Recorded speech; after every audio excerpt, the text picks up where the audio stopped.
Mesdames, Mesdemoiselles et Messieurs, bonsoir à toutes et à tous. Vous êtes encore une fois les bienvenus ici sur la tribune d'éveil des consciences.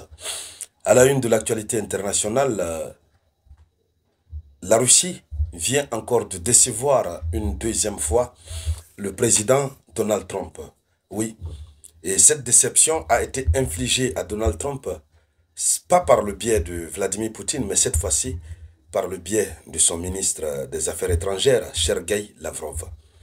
Sergei Lavrov a fait Bouyaka, oui, à la face de l'Amérique.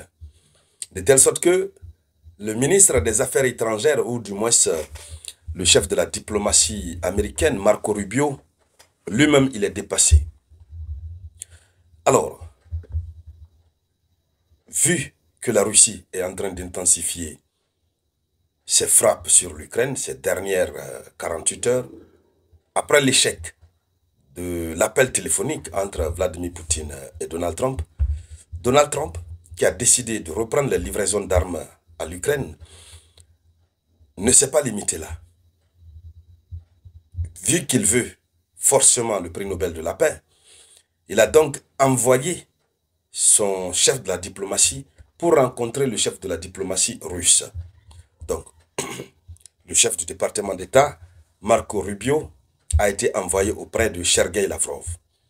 Toujours pour pouvoir négocier, parler, pour voir là où lui il a échoué auprès de Poutine, est-ce que Marco Rubio peut réussir auprès du ministre des Affaires étrangères russe, Sergei Lavrov. Et c'est ainsi que le monsieur est parti, il a tapé poteau. Un vrai poteau. Comme on le dirait en Côte d'Ivoire, un djigba poteau. Et Donald Trump est complètement énervé. Alors, c'est de cela que nous allons parler dans le cadre de cette vidéoconférence que je vous demande de partager au maximum. Partagez, mettez beaucoup de likes. Et si c'est votre première fois de tomber sur ma vidéoconférence, merci de cliquer sur s'abonner. Abonnez-vous à cette chaîne, le Samouraï TA. Cela vous permet de ne plus rater nos vidéoconférences. Allons-y donc dans les profondeurs. Alors, Marco Rubio, après sa rencontre avec Sergei Lavrov, il dit que Donald Trump est déçu par le manque de flexibilité de la Russie. La Russie refuse d'être flexible. Mais qu'est-ce qu'il voulait? Il fallait qu'il s'attende à ça. Là où lui-même, toi-même le boss, le Gunther, tu as échoué, ce n'est pas ton chef de la diplomatie qui pourra réussir face à un autre chef de la diplomatie. Tous les ministres, tous les hauts responsables du gouvernement russe sont sous, je ne sais pas comment on va dire, mais sont effectivement et définitivement dans l'idéologie de Vladimir Poutine. Ils ont tous la même rhétorique. Au-delà même des éléments de l'exécutif, lorsque vous partez au niveau de la Douma d'État russe, là-bas même c'est pire. C'est-à-dire l'Assemblée nationale russe qui est chargée de voter les lois. Eux-mêmes, ils sont pires. C'est la même rhétorique. De telle sorte qu'il n'y a pas de... Non, il n'y a pas d'issue possible. Donc, suite à sa rencontre avec le ministre russe des Affaires étrangères, Sergei Lavrov, le secrétaire d'État américain Marco Rubio a déclaré que le président Donald Trump était déçu, très déçu, par l'absence de progrès dans les efforts de paix. C'est-à-dire, Donald Trump lui-même, il a appelé Poutine au téléphone, il a échoué. Après, c'est-à-dire comme un enfant, mais il a encore envoyé son ministre des Affaires étrangères pour aller voir un autre ministre des Affaires étrangères. C'était prévisible. C'est le boss du Kremlin qui décide. Oui. Et la situation en Russie est de telle sorte que Poutine lui-même va te dire, je ne peux pas décider. Il faut que la Douma d'État russe décide. Il faut que le Conseil de sécurité russe décide. Et au Conseil de sécurité russe, on a Dimitri Medvedev. C'est-à-dire le gars qui est vraiment rasé dans sa tête. Lui, par là, on ne sait pas ce qui se passe. Les autres ont la matière grise, mais pour lui, là, apparemment, c'est rouge. Oui. Donc, il faut que le Conseil de sécurité russe se prononce. Ils ont fait de cette affaire ukrainienne comme étant une intangibilité constitutionnelle.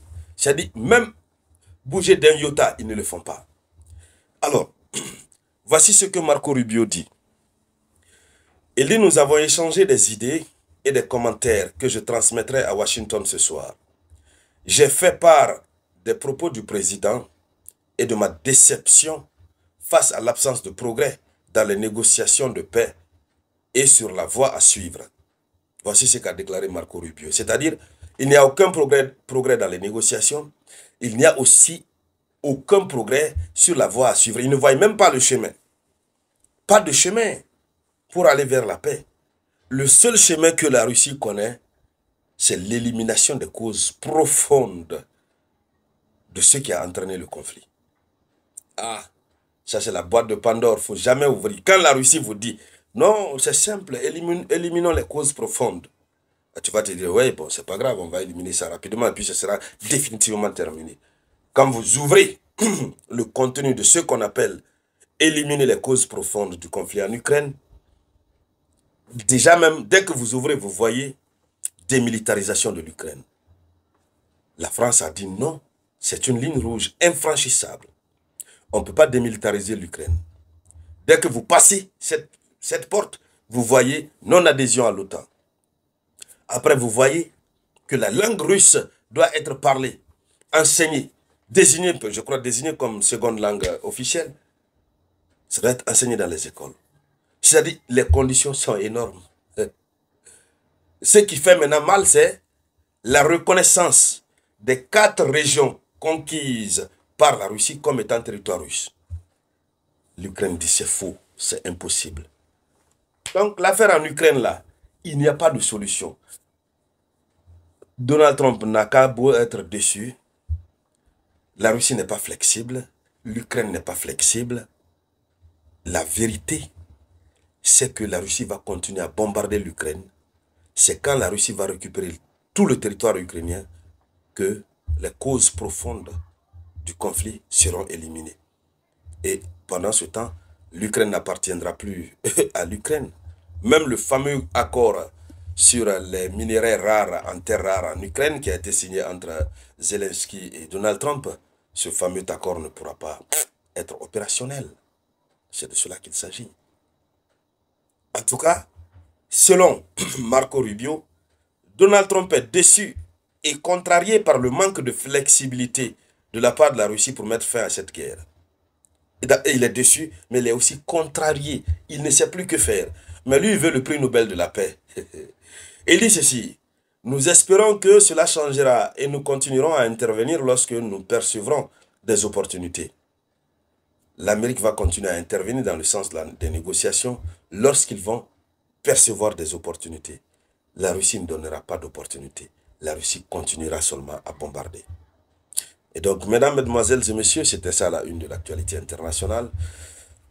Merci de la partager au maximum. Je vous reviens tout à l'heure avec de nouvelles actualités.